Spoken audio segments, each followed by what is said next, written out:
Okay, so now we have here Enora Pruvot. She's going to talk about financial sustainability of European Universities Alliances, strategic frame, and while you're sharing your screen and so on, I will describe a little bit her background. Enora Bennetot is Deputy Director for Governance, Funding and Public Policy Development at the European University Association. Her expertise focuses on university financial sustainability as well as university leadership, governance and autonomy. She is responsible for EUA's biannual funding forum and has led EUA's Public Funding Observatory, a monitoring tool recording public funding to higher education institutions over time. A key area of her work relates to the regulatory and financial developments linked to the expansion of European university alliances, and in particular the need to develop sustainable governance processes for alliances, connect to core decision-making processes within university, and support the long-term vision. Enora holds a master's degree in political science and European public affairs, and in European political and administrative studies from the College of Europe in Bruges, Belgium. So if you're ready, Enora, the floor is yours. Thank you very much. I am very sorry. I should start with an apology. I would really have loved to be in León with you. I believe that face-to-face contact makes a huge difference. And that in an alliance, the spirit of an alliance much better when meeting the people. So it would have been a pleasure to be in León with you. However, I had the pleasure to meet a delegation from Université de Lorraine just a few days ago. So I'm hoping this makes up for that lack of direct interaction this time. All right, so I would like to take the opportunity to share with you some of the work that UA has been doing around financial sustainability of the alliances. And I should start right away by saying or specifying that financial sustainability is, of course, not only a question of funding. It's, of course, a very big question of funding, but not exclusively. And it's very interesting to see the evolution of the discussion in Brussels over time. And at the moment, we really have a focus on two aspects. One is the funding challenge and is sustainable investment pathways on one hand, and on the other hand, the implementation challenge. So the identification and overcoming of these regulatory barriers and obstacles that were mentioned just before. But actually, there are also two very important topics that have a direct effect on the funding and the financial sustainability. One is the purpose challenge. So the idea of basically what it is that we want to do as an alliance, or what it is that is expected from the alliance, and aligning expectations and motivations.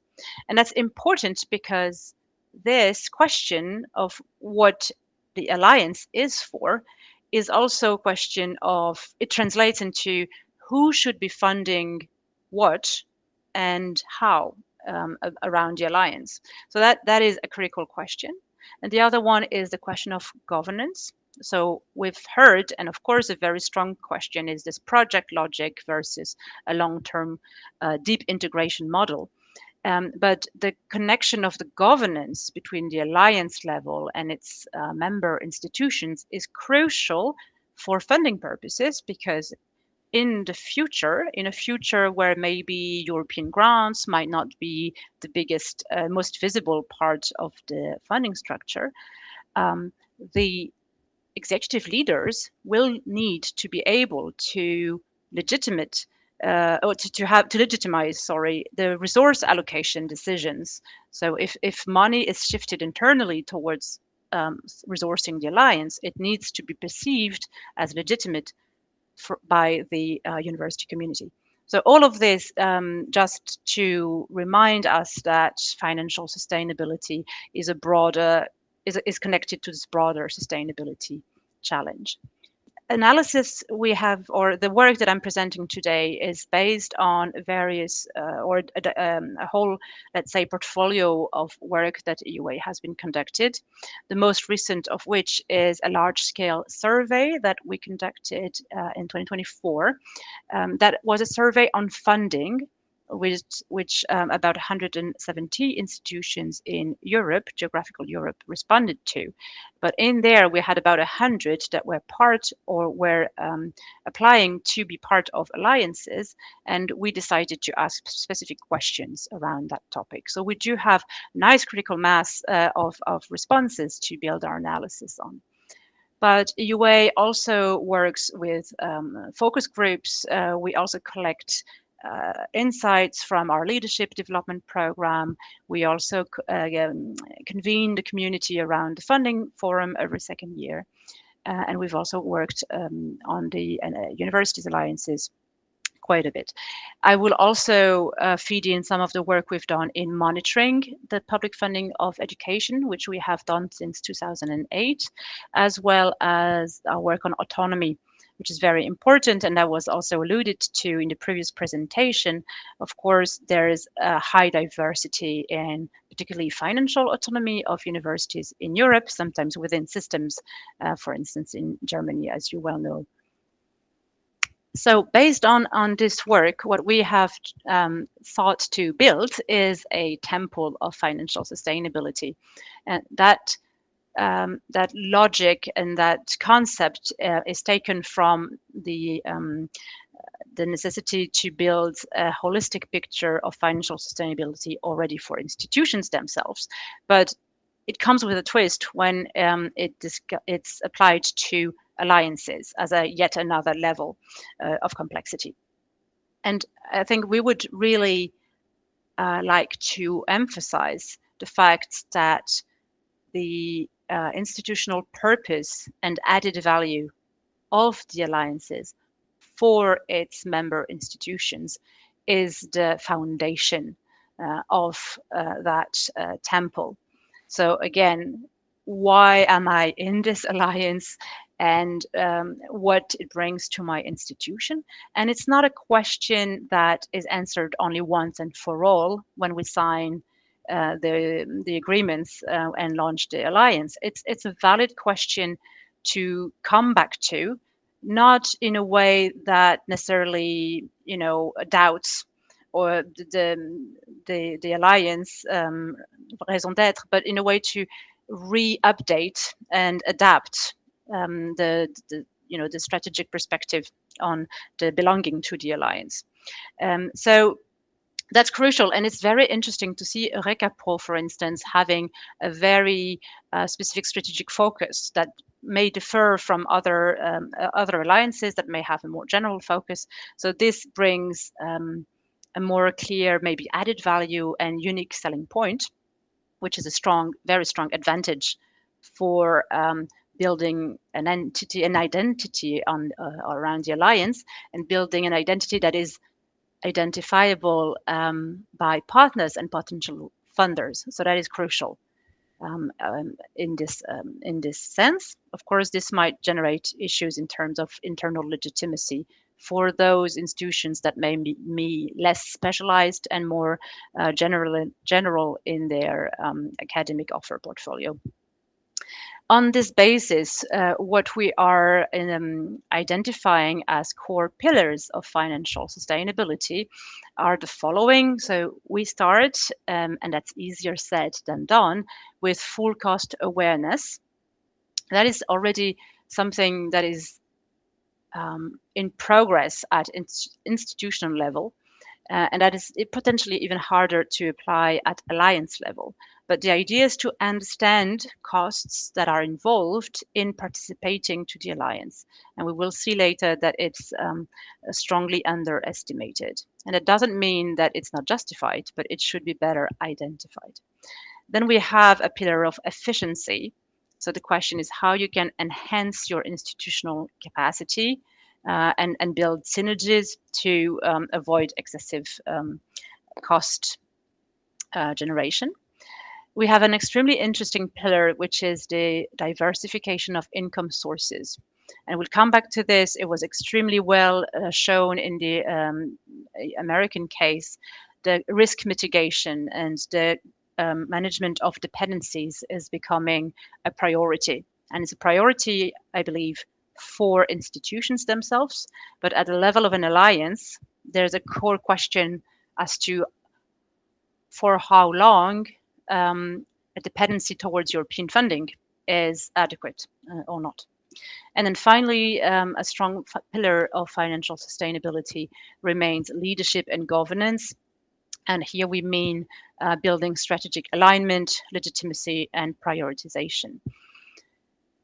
So I alluded a little bit to this, but really how are alliances funded? And the visual we saw in the previous presentation was a very good systematic approach to this. And indeed, the funding comes in more or less visible ways. So a lot of the discussion and a lot of the attention is going to the European level funding, primarily, of course, the Erasmus Plus funding, or the main grant. There's also additional Erasmus Plus money available. There is also a Horizon Europe opportunities. Here we mentioned Digital Europe, which has also been already mobilized by some alliances. There's, of course, also the discussion around the future competitiveness fund and the extent to which alliances are identified in that regulation. So that's in the making at the moment. So this is clearly the core of the discussion. But we should also be aware that this is a couple of €100,000 per year per institution, right? Then the bulk maybe is below and different has different types of visibility. National level funding is still extremely relevant in this discussion because the most of the money that will fund the work of the people involved in alliance activities and so on comes from their core allocation. So that will be usually in Europe block grants, although we know there's a lot of diversity across Europe. You have block grants that may be targeted towards research, targeted towards teaching, and in some cases, luckily, less and less so nowadays, you still have line item budgeting. But block grants are one, targeted schemes are a second type of way of supporting alliances or the institutions that are part of alliances rather, as well as indicators in performance-based funding that may connect to either internationalization or specific European cooperation. There's a very interesting work that has been completed on this topic and unevenness of national funding support to alliance activities by the colleagues Daniela Krachun and others in CHEPS. And then very importantly, I believe the core or the basis of that funding structure is institutional level funding. So of course it's hard to, institutional resources stem for a big part in Europe from their public funding, of course, but this is diverse. This may also come from what are called own resources. So, for instance, from contractual research, from philanthropy, and so on. But what it amounts to is a lot of staff time, a lot of infrastructure use. So it's direct, but it's very much less visible in the discussion. It's very important also to say that depending on who you ask, you will get different answers about how the alliance is funded and also whether funding or resources actually cover the costs. Because going back to the issue of awareness around costs, it's still very much a work in progress. So here in the survey we had, it was almost half that said yes, our current sources covered the implementation of the activities. The other said no. So it is it is really a truth, I would say, that we have found also from our work that the cost of participation in an alliance tends to be very underestimated. And they can be underestimated for different reasons. It can be because it's hard to identify those costs. It can also be that there's a strategic interest not to highlight that. So that again translates into academic staff time, into work that is put in by central services that are not identified or labeled as direct alliance core staff. Leadership investment, of course, that was very strongly highlighted in the different contributions we received, but also digital infrastructure, physical infrastructure, additional mobility costs connected to the alliance, as well as, for instance, indeed, fees from the partner institutions into the alliance. So again, just to really anchor this idea that you are the primary funders of your own alliance activities as the institutions, and that this is supported in very different ways by the national systems. We have also seen that alliances are developing, particularly those alliances that have a little bit, that have already a bit more years under their belt, are starting to organize to generate efficiencies of scale. So there are different ways of doing this. And this is also where obstacles connected to regulations and regulatory frameworks have an impact. But we're seeing more and more structures for joint financial strategies. These can be network-based. Sometimes they are actually structured as single offices. So we see joint grant support or fundraising support offices, shared financial instruments. And of course, there's the big question of legal entities that have been now already set up by a series of alliances and how that helps perhaps for applications. Synergies in human resources, we see a little bit of common recruitments through the new legal entities. We see some joint recruitment, we see some secondments. The real sharing of human resources remains an exception, of course, at the moment. And then we see increased sharing of assets and infrastructure, mainly the digital infrastructure. We see platforms for course catalogs and student information, but we do see that physical infrastructure sharing remains very hard, although there are developments about this actually. So what we are a little bit in a situation at the moment with alliances where we're moving slowly from a funding assemblage phenomenon or situation where we're trying to pull together the right strings to a financial strategy. And this is taking time, and it's really difficult because this is uncharted territory mainly. Currently, this is just frequencies here in the graph. Of course, Erasmus Plus additional grants dominate diversification strategies. So alliances or financial directors of partner institutions into alliances tell us we're looking at finding more grants at the European level, mostly Erasmus, but starting with Horizon Europe. And we've heard the call from the commissioner about making more use of the fact that established consortia can then move into Horizon Europe applications. But that still is very underdeveloped. One reason is alliances were never necessarily built on a research purpose premise. So that makes it a little bit difficult.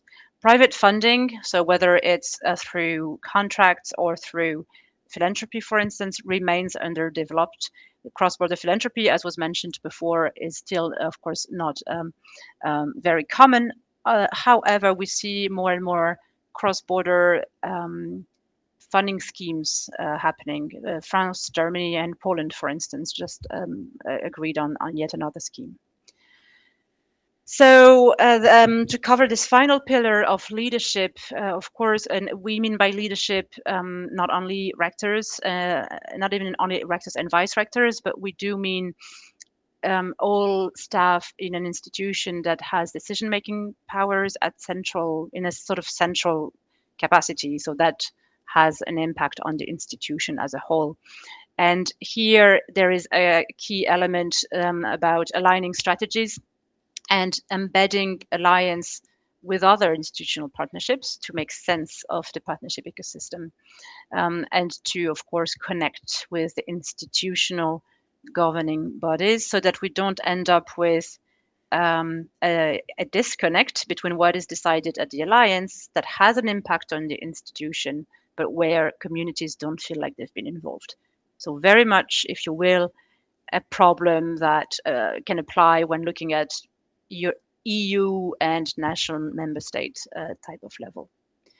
So out of these findings and remarks, we see 4 areas for action by leadership to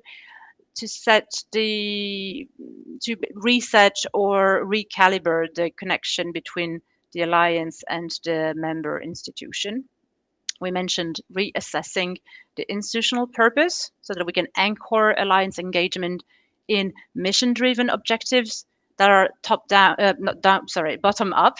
So, because what we see is a lot of alignment with EU policy objectives, which makes a lot of sense, but these are very good for, of course, maybe enhancing grant acquisition strategies. But there's also a risk, of course, when we say alliances will solve the EU competitiveness issue, they will solve the attractiveness issue, they will solve an innovation issue. I mean, great, these are very large objectives and goals, and it might be equally relevant to also focus on the institutional goals through the alliances. Building a sustainable funding base. Here we talk about reducing short-term project dependency. Project structure, unfortunately, comes from the fact that there was a vision in 2017, a political vision about alliances, which the Commission had to translate and apply through the tools that it had. And of course, the tools that the Commission has with respect to education is purely project oriented. So now we have this issue and this disconnect between what we are asking institutions to do through alliances and the channel through which funding is provided to them. So here we are looking at developing strategies that go beyond EU funding acquisition and that work towards creating an identity and a profile that can be recognized by future partners, whether they're industry, philanthropists, and so on, to create a portfolio that is both, on one hand, manageable, and on the other, supportive of relative autonomy. For a long time in Europe, we believed that public funding is protecting us from volatility, but we now see that public funding can also be, of course, a threat to that.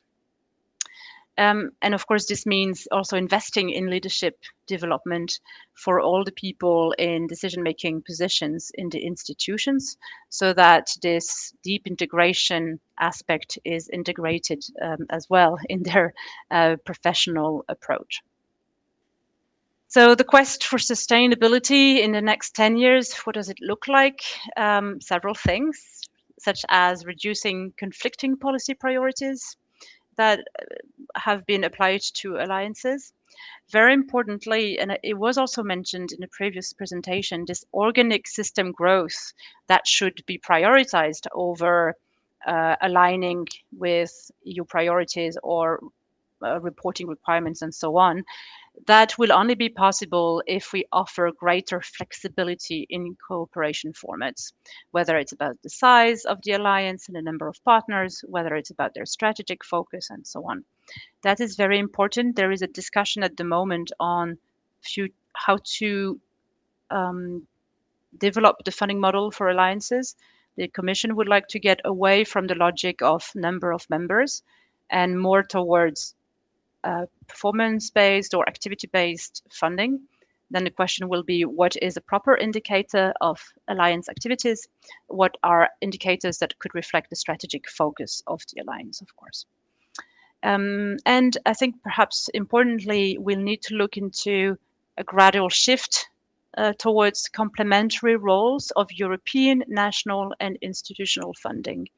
And I think at the moment we have a little bit of imbalance between the attention that is given to the European funding part of it compared to its actual meaningfulness in the current funding structure.